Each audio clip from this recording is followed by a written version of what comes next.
Quando os Jogos Olímpicos passaram por Paris, volume 1.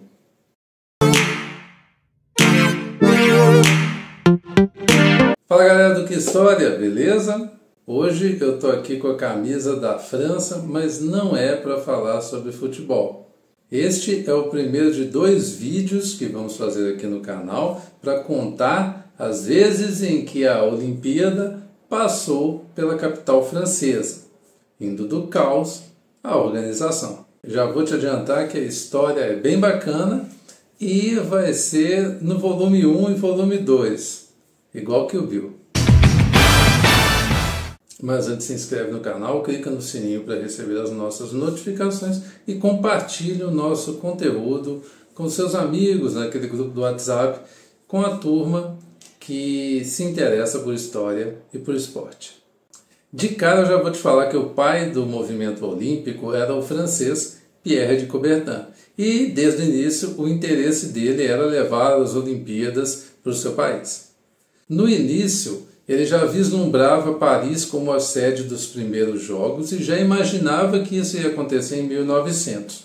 Só que, dadas as circunstâncias, ia demorar muito tempo entre a definição e a criação do Comitê Olímpico e os Jogos realizados em Paris. Então, eles resolveram fazer a primeira edição em Atenas, respeitando a sede original dos Jogos da Antiguidade. Pensando bem, foi até uma boa ideia, né? Vai que os deuses do Olimpo resolveram se vingar dele.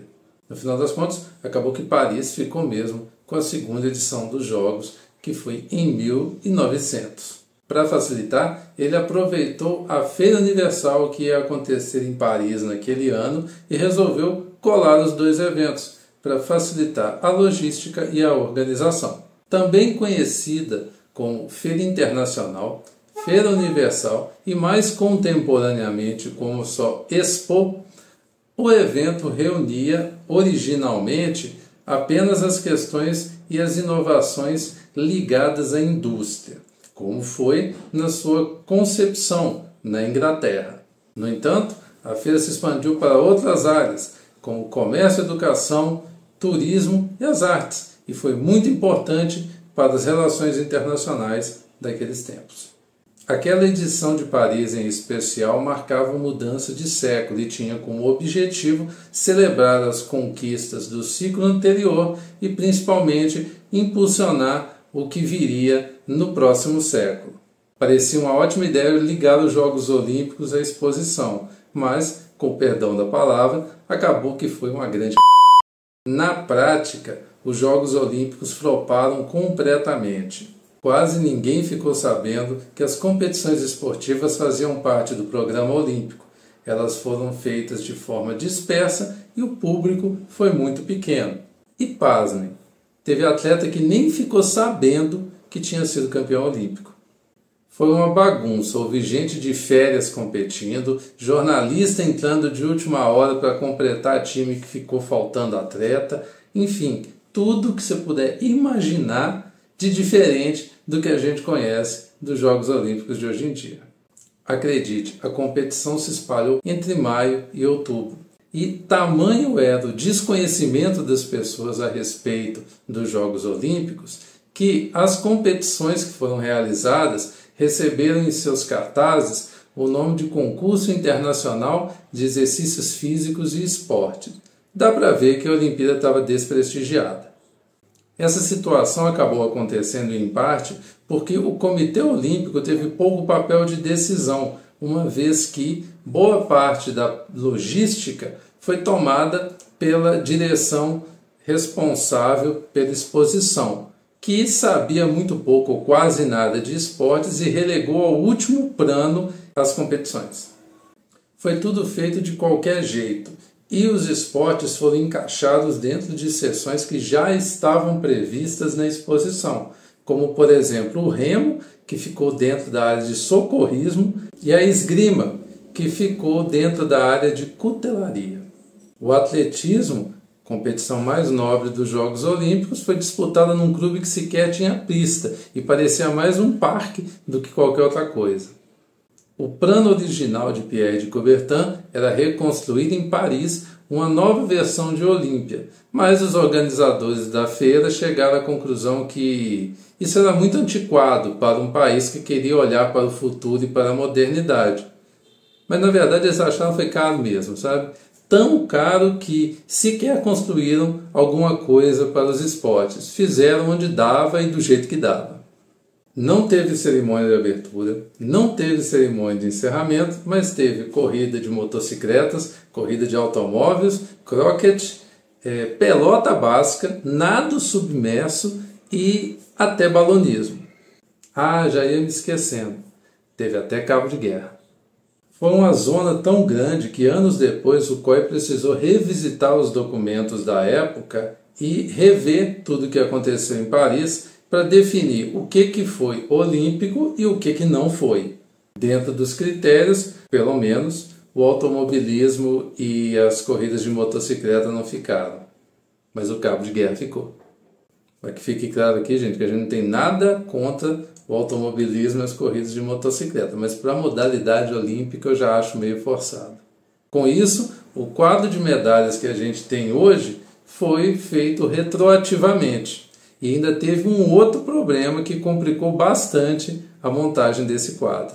Não bastasse tudo isso, ainda não havia o conceito de equipes nacionais. E em diversas modalidades, os países se juntavam para montar uma equipe, o que acabava transformando ela numa equipe multinacional e mista.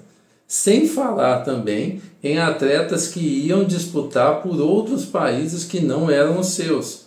Isso sem falar em naturalização, simplesmente estava lá, entrava para completar o time e seguia o jogo.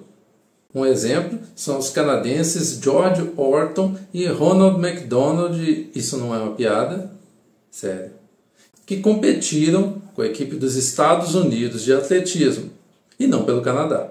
E também, outro exemplo, o campeão da maratona, o Michel Tetot, que disputou pela equipe francesa. Só que décadas depois descobriu-se que ele era luxemburguês. Quem nasce em Luxemburgo é luxemburguês. Vai aparecer escrito aqui que aqui eu fui surpreendido, o gentílico me faltou. Mas o cara era de Luxemburgo, então Luxemburgo teria um campeão olímpico se ele não tivesse participado pela França. Quer dizer, Luxemburgo deve ter campeão olímpico. Tá aí outra coisa que eu vou ter que checar e escrever aqui, se teve ou não teve campeão olímpico. Se não teve, esse seria o primeiro. E isso tudo sem falar que o mundo de 1900 era completamente diferente do de hoje. Tanto é que na época ainda havia o Império Austro-Húngaro, o Império Britânico e o Império Russo. Então, a maioria dos países que a gente tem na cabeça hoje sequer sonhava em existir. A África era quase que na sua... Eu ia falar totalmente, mas não. Ela era quase na sua totalidade colônia. Tanto é que a Argélia mandou uma equipe para disputar pela França. E, infelizmente, era um mundo muito mais limitado, principalmente do ponto de vista geopolítico, do que a gente vê hoje. Não bastasse isso tudo que eu falei, ainda tinha boçalidade contra os animais. Sim, porque as provas de tiro foram realizadas com pombos de verdade. Essa chacina dos bichinhos fez com que diversas entidades que já haviam na época, quando eu falo entidades são grupos, né? Porque não era nada tão organizado, mas eram grupos de pessoas que lutavam pelos direitos dos animais. Tamanho foi o impacto disso na época e as críticas realizadas ao Comitê Olímpico que acabou que nas próximas edições nunca mais foram usados animais de verdade. Pelo menos isso. Bom, se teve alguma coisa que se salvou naquela segunda e caótica edição olímpica, foi a primeira participação de mulheres competindo nos Jogos. Eram apenas 2% dos atletas, mas pelo menos foi um marco, e desde então as mulheres estiveram em todas as edições olímpicas. Bom, como disse anos depois o próprio Barão de Coubertin, foi um milagre o movimento olímpico não ter acabado ali. E de fato ele não acabou. Ele foi para os Estados Unidos 4 anos depois, porque lá com certeza ele seria salvo. Bom, essa é uma história para contar outro dia, mas o importante é saber que as Olimpíadas continuaram e inclusive voltaram a Paris. Mas isso nós vamos contar num próximo vídeo. Bom, pessoal, é assim que chegamos ao fim do volume 1 da história parisiense como sede dos Jogos Olímpicos. No próximo vídeo, vocês vão ver como que foi a segunda passagem dos Jogos por lá, em 1924. Já te convido para conferir esse vídeo com a gente. Aproveitando, eu já deixo o meu muito obrigado a você que permaneceu com a gente até aqui e prestigiou esse vídeo e peço para você chegar nos comentários e contar para a gente, achou interessante? Qual foi a sua opinião a respeito desse episódio? E claro, aproveito para convidar a todos para se inscrever no canal, se é que você já não fez isso, eu imagino que até tenha feito. E se já o fez, por que não indicar para mais pessoas fazerem? Isso ajuda a gente bastante a manter o canal com visibilidade e o nosso trabalho seguir. Valeu, pessoal, um forte abraço e até nosso próximo vídeo. Valeu!